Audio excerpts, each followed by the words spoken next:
Hello friend, आप सभी का स्वागत है एजुकेटिव पॉइंट चैनल में। आज हम इस वीडियो में मॉडर्न हिस्ट्री से रिलेटेड लेक्चर वीडियो को शुरू करने जा रहे हैं। तो आप इस वीडियो को पूरा देखना और कॉन्सेप्ट के साथ आपको मॉडर्न हिस्ट्री का पूरा लेक्चर वीडियो मिलेगा। तो आप इस सीरीज़ के साथ जुड़े रहना। चलिए वीडियो को शुरू करते हैं बिना समय गवाए।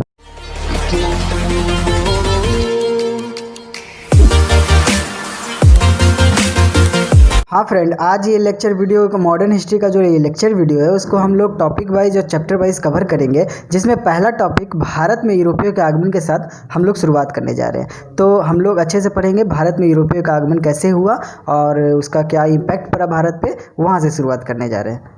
हम लोग देखते हैं कि भारतीय इतिहास में व्यापार और वाणिज्य की शुरुआत हड़प्पा काल से ही हो गई थी। भारत की प्राचीन संस्कृति, विरासत, आर्थिक संपन्नता, आध्यात्मिक उपलब्धिता, दर्शन कला आदि से प्रभावित होकर मध्यकाल में 15वीं से शताब्दी से 17वीं शताब्दी के पूर्वार्ध के बीच में बहुत सारे यूरोपीय कंपनियों ने अपनी राजनीतिक हित और सामाजिक तथा आर्थिक हित को ध्यान में रखकर भारत की ओर आकर्षित हुए तथा बहुत सारे विदेशी शक्तियों भारत की ओर आगमन हुआ। इन विदेशी कंपनियों में पुर्तगाली प्रथम थे। इनके पश्चात डच, अंग्रेज, डेनिश तथा फ्रांसीसी आए। अब हम लोग एक एक कर विदेशी कंपनियों के बारे में पढ़ेंगे, जिसमें सबसे पहला विदेशी कंपनी पुर्तगाली को देखते हैं। यूरोपीय शक्तियों में भारत में सर्वप्रथम पुर्तगाली कंपनी आए थे। उन्होंने मसाला व्यापार को ध्यान में रखते हुए भारत में प्रवेश किया था और फिर विभिन्न स्थानों पर अपनी राजनीतिक और आर्थिक हित के तहत फैक्ट्रियां, कारखाने, बस्ती का निर्माण किया। पुर्तगाली यात्री में वास्को डी गामा सर्वप्रथम भारत के पश्चिमी तट कालीकट में आया था, जहां उनका स्वागत हिंदू शासक जोमनी ने किया था। तो ये पूछता है, तो आप ध्यान रखिएगा। भारत में प्रथम पुर्तगाली गवर्नर फ्रांसीसी डी अल्मीडा था, जिसने ब्लू वाटर पॉलिसी को अपनाई थी। तो पूछ लिया ये भी जाता है कि ब्लू वाटर पॉलिसी किसने लाई थी। पुर्तगाली गवर्नर अलबुकर ने भारत में पुर्तगाली पुरुषों का भारतीय स्त्रियों से विवाह करने को प्रोत्साहन दिया, ताकि पुर्तगाली की संख्या यहाँ पे बढ़े और उसका साम्राज्य विस्तार और बढ़े। पुर्तगाली ने भारत में प्रिंटिंग प्रेस, तंबाकू की खेती और तथा यूरोपीय गोथिक स्थापत्य कला भारत में प्रवेश कराया।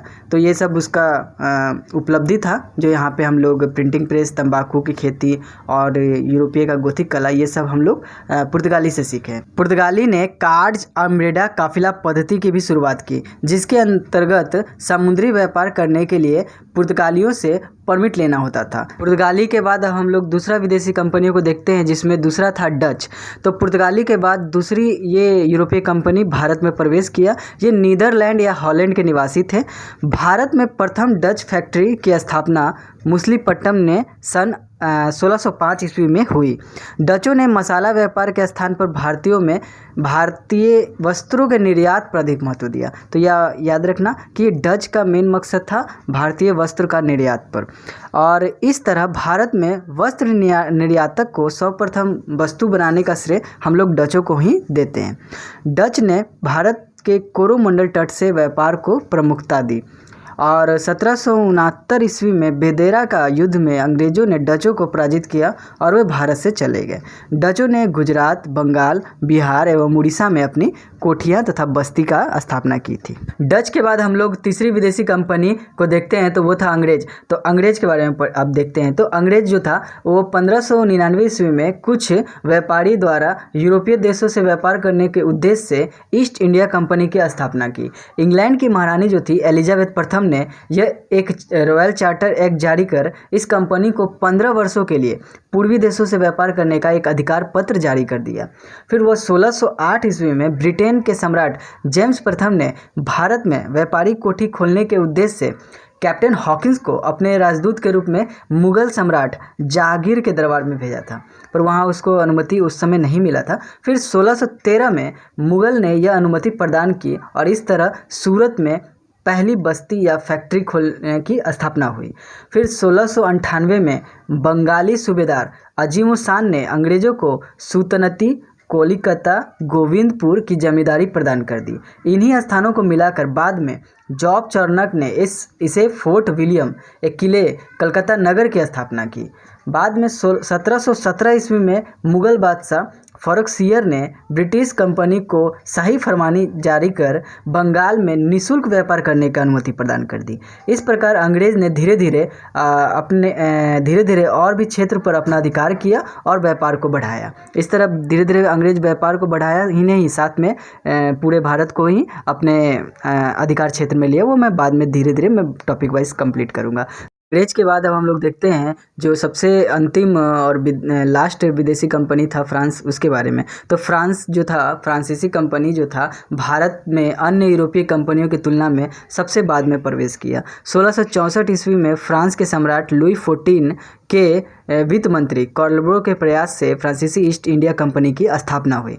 प्रथम फ्रांसीसी फ्रैंक कैरोन के नेतृत्व में भारत में सूरत में व्यापारिक केंद्र की स्थापना की गई और 1742 के पश्चात व्यापारिक लाभ कमाने के साथ साथ फ्रांसीसियों ने राजनीतिक महत्वाकांक्षाएं जागृत हुई।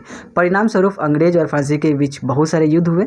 उसमें 3 युद्ध लड़े गए थे जिसको हम लोग कर्नाटक युद्ध के नाम से जानते हैं।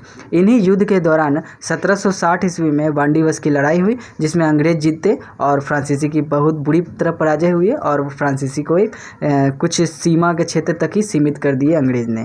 इस तरह हम लोग देखते हैं कि फ्रांसीसी पराजित हो गए अंग्रेज के सामने और एक अवधारणा थी जो राजनीतिक हस्तक्षेप से आर्थिक लाभ कमाने की अवधारणा का जो सूत्रपात किया था वो फ्रांसीसी अधिकारी डुफ्ले था और जिसे आगे चलकर अंग्रेज भी अपनाया। तो इस तरह फ्रांसीसी जो थे वो भारत में अंतिम में आए और चले गए और वो एक सीमित तक ही रहे। हाँ दोस्तों, तो इस प्रकार हम लोगों ने मॉडर्न हिस्ट्री का पहला टॉपिक भारत में यूरोपियों के आगमन को कवर किया। आई होप कि ये वीडियो आप लोग को अच्छा लगा हो तो प्लीज़ लाइक करें, शेयर करें, सब्सक्राइब करके बेल आइकन दबाना ना भूलें। धन्यवाद।